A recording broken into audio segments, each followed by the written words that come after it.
예, 수요예배 말씀 시간입니다.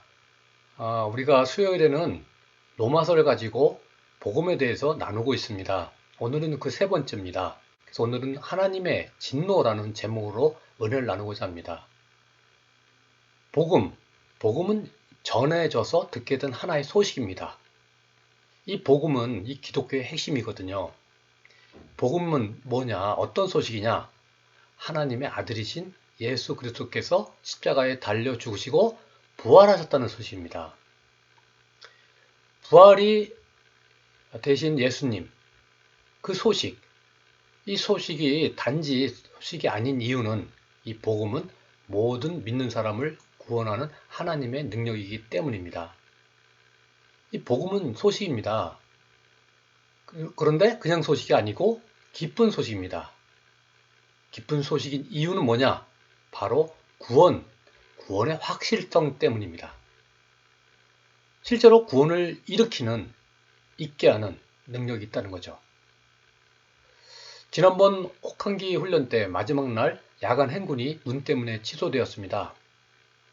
사단 사령부에서 갑자기 그렇게 결정하고 그 명령이 여러분한테까지 전달이 되었죠. 사실 명령이 전달될 때는 이 말로 전해졌죠. 근데 여러분, 비록 말이었지만 여러분은 그날 실제로 계획되었던 야간 행군을 하지 않아도 되었습니다. 말이었지만 실제적인 능력이 있었다는 거죠. 마찬가지입니다. 이 복음을 소식이지만 그 복음을 듣고 믿음으로 받아들일 때 실제로 구원이 이루어집니다. 복음은 우리를 구원하시는 하나님의 권위와 능력이요. 하나님의 방법이기 때문입니다. 사람도 아니고 하나님이 하신 것이니 이런 구원만큼 확실한 것이 없는 것이죠. 여러분도 구원받아야 합니다. 여러분도 복음을 믿고 받아들이면 구원을 받습니다. 이 구원이란 말과 비슷한 단어 구조라는 말이 있습니다. 구조받는 사람, 그 사람은 어떤 상황에 있는지 모르지만 어쨌든 그는 구조받아야 될 만큼 위험한 상황에 처해 있었다는 그런 얘기가 되죠. 구원도 마찬가지라는 거죠. 구원도 우리가 받아야 될 그런 상황에 우리가 있기 때문이라는 겁니다. 구원 이렇게 우리는 구원받아야 한다는 말을 많이 듣습니다. 그런데 왜 구원받아야 되냐? 도대체 우리가 구원을 받아야 될 상황이 어떤 것이기 때문에 그럴까? 그렇다면 또한 복음은 어디로부터의 구원을 받을 수 있게 되었다는 것일까? 그것은 바로 하나님의 심판에서부터 구원받았다는 얘기입니다. 하나님의 심판, 정말 무섭습니다. 하나님이 크게 분노하시면서 내리시는 심판입니다. 이 진노의 심판이라고 하죠. 여러분, 이 진노라는 말 들어봤습니까? 진노. 그 뜻은 존엄하신 분이 크게 노함이라는 것입니다. 그래서 이 구원이란 진노하시는 하나님이 내리시는 심판에서 구원을 받는 것을 의미합니다. 그래서 좀 더 정확히 말하면 하나님의 진노로부터 구원을 받는다는 거죠. 그렇다면 왜 하나님은 진노하실까? 왜 그토록 크게 분노하시는 걸까요? 오늘 말씀에서 하나님께서 왜 진노를 하시는지 그 이유를 말씀하고 있습니다. 하나님의 진노가 불의로 진리를 막는 사람들의 모든 경건하지 않음과 불의에 대하여 하늘로부터 나타나나니.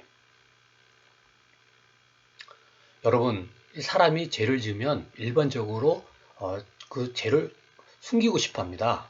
감추고 싶어 하죠. 누가 자기가 죄를 짓고서 아주 그걸 자랑스러운 사람이 있습니까? 아니죠. 그래서 이 죄를 저지를 만한 어떤 그런 순간에 있을지라도 막상 누군가 보고 있다든지 사람의 눈이 있으면 참습니다. 어떻게든지 그 죄의 욕구를 억누르죠. 왜냐면 자신의 그 죄를 보여주고 싶지 않기 때문이죠. 그리고 죄가 잘못된 것임을 자신도 알기 때문이죠. 사람들의 비난이 또 두려운 것입니다. 그리고 한 가지, 왜 죄를 숨기려고 하느냐? 그것은 바로 그 죄로 인한 벌이 두렵기 때문입니다. 아무리 어린아이라 할지라도 죄를 짓게 되면 당연 벌을 받을 거라고 생각합니다. 전에 뉴스를 들었는데 뉴질랜드에서 낙태를 합법화하는 법안이 통과되었다고 합니다. 그래서 그 나라는 이제 임신기간 20주 내는 낙태가 가능하게 되었다고 하죠. 그 뉴스를 들으면서 아니 낙태라는 죄가 어떻게 죄가 아닐 수 있을까? 어떻게 저렇게 죄를 시킬 수 있을까? 하는 생각이 들더라고요. 그러니까 뭡니까 여러분? 그 법은 20주는 합법이고 20주 이전에는 낙태하는 경우는 괜찮은데 만약에 그 넘으면 불법이라는 거예요. 여러분 그 기간이 의미가 있습니까? 태어도 분명히 생명인데 이 20주라는 이 시간의 자체가 참 우습지 않습니까? 20주라는 것으로 한쪽은 죄고 한쪽은 죄가 아니라는 거 말이 안 된다는 거죠. 아무리 합법이라고 해도 법에 어긋나지 않게 되었다 하더라도 낙태는 분명히 살인죄라는 사실은 어디 안 간다는 거예요. 그렇죠. 20주 이내에 낙태를 하는 경우는 이제 교도소에 가지 않겠죠. 하지만 어린 생명을 죽였다는 죄의식에서 과연 자유로울 수가 있을까요? 비록 인간의 그런 법정에 서진 않지만 그런 행위에 대한 대가가 있지는 않을까 하는 두려움, 그것은 여전히 남아있을 거는 거죠. 벌악이란 말이 있습니다. 상선벌악. 그러니까 상줄상, 착할선, 벌줄벌, 악할 악 이런 뜻이에요. 그렇죠? 착한 일을 하면 상을 주고 악한 일을 하면 벌을 준다. 또 비슷한 말로 권선징악이라는 사자성어도 있습니다. 그러니까 한마디로 죄를 지으면 벌을 받는다는 의미입니다. 이것은 세상의 당연한 이치입니다. 안 그런가요? 인간의 본성 자체가 그렇게 말해줍니다. 이 사람에게는 양심이라는 게 있잖아요. 그래서 양심의 가책을 느낄 줄 압니다. 대개 사람들은 심판 이렇게 얘기하면서 말을 하면 처음에는 긴가민가 하면서 이렇게 쉽게 동의는 안 하지만 그렇다고 부인하지는 못한다는 거예요. 절대 심판이라는 건 없어 이렇게 부정하지는 못한다는 겁니다. 여러분 그런 말 들어봤잖아요. 뭐 TV 드라마에서도 가끔 나오는 대사지만 이 한 사람이 그 드라마 속에 어떤 나쁜 죄를 저지른 사람한테 너 천벌이나 받아라 하는 거 그런 말을 보통 하잖아요. 천벌. 그러니까 사람들은 아주 나쁜 죄를 지은 사람 보면 비록 그가 인간의 어떤 그런 참 벌을 참 받지 않을지라도 하늘로부터 오는 벌, 천벌은 받을 거야 이렇게 말을 한다는 거죠. 그 천벌은 바로 그겁니다. 하늘의 별, 하나님의 심판이라는 뜻입니다. 비록 교회 안 다니는 사람들도 천벌, 하나님의 벌을 은연중에 알고 있습니다. 두려워하죠. 그래서 그들도 자신 있게 하나님의 심판이 없다고는 결코 말하지 못한다는 겁니다. 왜 그럴까요? 두려운 마음이 들기 때문입니다. 두렵기 때문에 나한테는 하나님의 심판이 없었으면 좋겠다 이런 생각을 한다는 거죠. 그러면서도 막상 하나님을 인정하지 않는 게 보통 사람의 모습입니다. 그냥 무신론자들처럼 하나님은 없어 라고 하든지 하나님의 존재를 무시하면서 살아간다는 거죠. 하나님을 알만한 것이 그들 마음속에 보이는 말이죠. 마음속에 보이는 하나님의 존재에 대한 의식, 그것이 뭡니까? 두려움. 죄를 지으면 생기는 그 두려움, 바로 양심, 죄의식, 바로 이런 겁니다. 이는 하나님을 알만한 것이 그들 속에 보입니다. 하나님께서 이를 그들에게 보이셨느니라. 또한 마음속에서뿐만 아니라 이 자연 만물과 우주 질서를 통해서도 그것을 만드시고 다스리는 하나님을 느낄 수 있다는 겁니다. 창세로부터 그의 보이지 않는 것들 곧 그의 영원하신 능력과 신성이 그가 만드신 만물에 분명히 보여 알려졌나니 그러므로 그들이 핑계하지 못할지니라. 여러분, 요즘 춥죠? 또 눈도 많이 내립니다. 겨울에 내리는 눈. 여러분은 눈으로 참 쌓이면 그 눈을 또 치워대니까 참 보기도 싫을 수 있는데 한번 이게 자세히 한번 보세요. 눈 한 송이 한 송이를 말입니다. 신기하게도 이 눈송이를 하나하나 보면 같은 모양이 하나도 없다는 거예요. 눈 내릴 때 그게 얼마나 많습니까? 내리는 눈의 개수가. 그런데 다 다르다는 겁니다. 모양이. 이렇게 작은 자연 현상 하나만 봐도 너무나 신비롭습니다. 그것 말고 이 우주 전체를 보십시오. 얼마나 신비롭습니까? 또 요즘 지구를 참 힘들게 만드는 그죠? 이 강력한 자연재해 또 우리 자신, 우리 사람의 인체 이 모습을 보면은 참 신비로운 게 너무나 많습니다. 이런 것들을 보면 사람들은 막연하게나마 어떤 생각이 듭니까? 절대자가 있을 것 같아. 창조주에 대한 존재를 생각을 한다는 거죠. 하나님을 알되 하나님을 영역도 아니하며 감사하지도 아니하고 오히려 그 생각이 허망해지며 마음에 미련한 마음이 어두워졌나니 그렇게 느끼면서도 그래서 그렇게 하나님을 알되 하나님을 알 수 있음에도 불구하고 하나님의 존재를 애써 부인한다는 겁니다. 하나님을 빼놓고 스스로 자신이 모든 것을 안다고 우리는 생각을 한다는 거죠. 사람들은 스스로 지혜가 있다고 주장하지만 실상은 어리석은 사람이 되었습니다. 여러분, 이 사람이 말이죠. 아주 똑똑한 것 같지만 얼마나 어리석은지 모릅니다. 결과가 어떨지 뻔히 알면서도 포기하지 않아요. 멈추지를 못합니다. 알코올 중독자를 보십시오. 술을 못 끊고 계속 마십니다. 자신의 삶이 망가질 거라는 것을 알면서도 그렇게 합니다. 술만 그렇습니까? 도박도 그렇죠. 이 마약도 그렇습니다. 마약 중독 되면 어떻게 됩니까? 참 마약 중독자들의 그 모습을 우리는 알잖아요. 그런데도 한다는 거예요. 우리나라에 이 언발에 오줌 누기라는 속담이 있습니다. 언발, 발이 얼었는데 거기다가 오줌을 넣는다는 거예요. 이게 무슨 뜻이냐면 겨울날 이렇게 발이 시리잖아요. 그래서 자신의 그 오줌을 발에 누운다는 거예요. 오줌은 좀 따뜻하니까 잠시라도 따뜻하자 이거죠. 그런데 어떤가요? 오줌을 넣는 그 순간은 잠깐 따뜻하겠지만 어떡합니까? 금방 식어버리고 오히려 오줌 때문에 발은 진짜 동상에 걸리고 말죠. 그게 인간의 참 모습이라는 거예요. 얼마나 어리석습니까? 그러면서 인간들은 하나님을 찾는 대신에 동원할 수 있는 온갖 지혜를 가지고 자신들의 욕망을 채울 대상을 대신 찾고 있다는 겁니다. 창조주 하나님을 찾기보다 창조주 하나님을 우상으로 바꿔버린다는 거예요.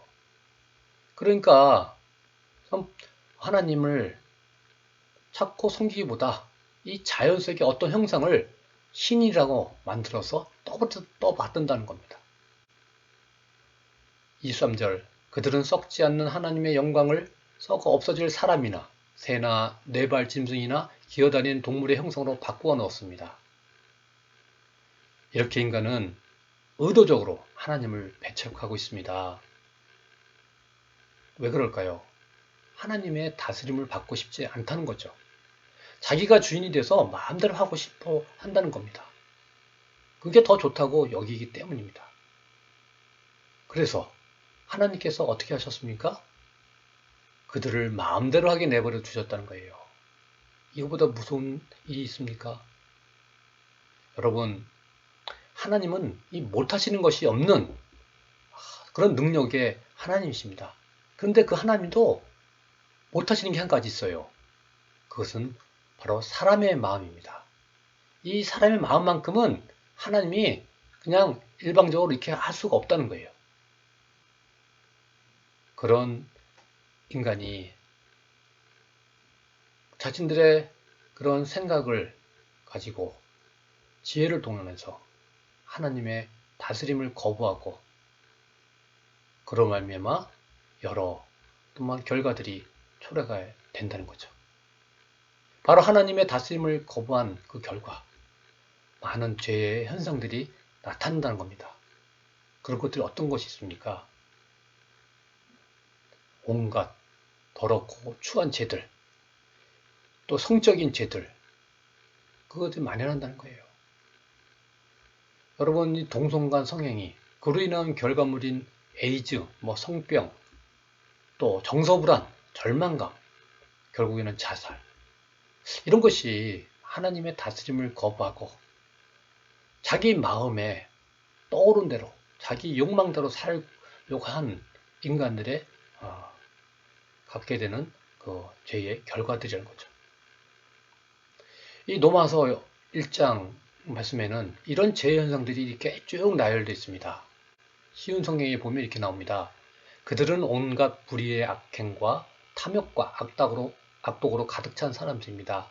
또한 시기와 살인과 다툼과 속임과 저기로 가득 찼으며 남에 대해 말하기를 좋아하고 남들을 비방하고 하나님을 미워하며 거만하고 건방지며 뽐내기를 잘합니다. 그들은 악한 일을 계획하고 부모님께 순종하지 않습니다. 그들은 양심도 없으며 약속을 지키지 않으며 친절하지도 않고 동정심도 없습니다. 여기 이렇게 나열된 죄들을 보면 엄청 많죠. 이것들 중에 우리 자신에게 해당되는 것도 분명히 있습니다. 이렇게 죄라는 것은 누구나에게 다 있습니다. 죄 없는 사람은 없어요. 이 사회적 주의, 지식의 양, 인종, 성별, 나이에 상관없이 모든 사람은 다 죄를 갖고 있습니다. 이것을 죄의 보편성이라고 합니다. 여러분, 죄를 지은 사람은 벌을 받습니다. 이 죄의 본성을 가졌기에 인간은 다 죽게 되는 겁니다. 왜냐하면 죄를 가지고는 하나님과 함께 할 수 없기 때문이죠. 죄 때문에 몸이 죽을 뿐만 아니라 영적으로 죽습니다. 이것을 영적인 사망이라고 합니다. 영적인 사망, 이게 무슨 뜻이냐 하면 그것은 바로 우리의 생명 대신 하나님과 관계가 단절되었다는 것을 의미합니다. 그들이 이 같은 일을 행하는 자는 사형에 해당한다고 하나님의 정하심을 알고도 이 말씀이 무슨 뜻인가요? 그럼에도 불구하고 인간은 하나님을 두려워하지 않고 죄를 짓는다는 것입니다. 자기만 하는 것이 아니라 그래도 돼, 괜찮아 해준다는 거예요. 그러니 이 사회가 어떻게 됩니까? 죄가 만연하고 양심이 무뎌지고 그런 것을 괜찮다고 가르치는 사람들에게 당연히 하나님의 진노가 있으신 거예요. 하나님의 진노가 불의로 진리를 막는 사람들의 모든 경건하지 않음과 불의에 대하여 하늘로부터 나타나네. 이 말씀을 메시지 성경에서 이렇게 표현합니다. 그러나 하나님의 노가 화염처럼 터져나옵니다. 사람들의 불신과 범죄와 거짓의 행위가 쌓여가고 사람들이 애써 진리를 덮으려 하기 때문입니다. 바로 그래서 하나님의 진노가 있는 겁니다. 여러분, 그럼에도 복음으로 우리는 구원을 받습니다. 그 구원은 하나님의 심판을 받지 않게 된다는 거죠. 복음은 우리가 하나님의 진노 아래 있지 않게 되었다는 의미입니다. 우리를 사랑하사 예수님의 십자가의 은혜로 구원받게 하신 하나님께 감사하는 여러분, 구원받는 그런 여러분, 하나님의 진노가 어떠한지, 그래서 그 진노에서 구원받는 사실이 얼마나 큰 복인지, 기쁜 소식인지 깨달아 알고 살아가는 여러분 모두가 되기를 축원합니다. 기도하겠습니다. 하나님 아버지, 오늘 저희들에게 하나님의 진노에 대해서 말씀을 통해서 깨닫게 해주셔서 감사드립니다. 이 두렵고 무서운 하나님의 진노에서 벗어나 구원받는 저희가 되길 원합니다. 저에게 구원받는 그 길을 허락해 주셔서 감사드립니다. 우리를 위해 십자가에 죽으시고 부활하신 예수 그리스도를 우리 마음에 모셔드리고 그 예수님을 우리의 주님으로 삼고 평생 살아가는 우리 사랑하는 우리 장병 친구들 되게 축복하여 주옵소서. 예수님 이름으로 기도합니다. 아멘.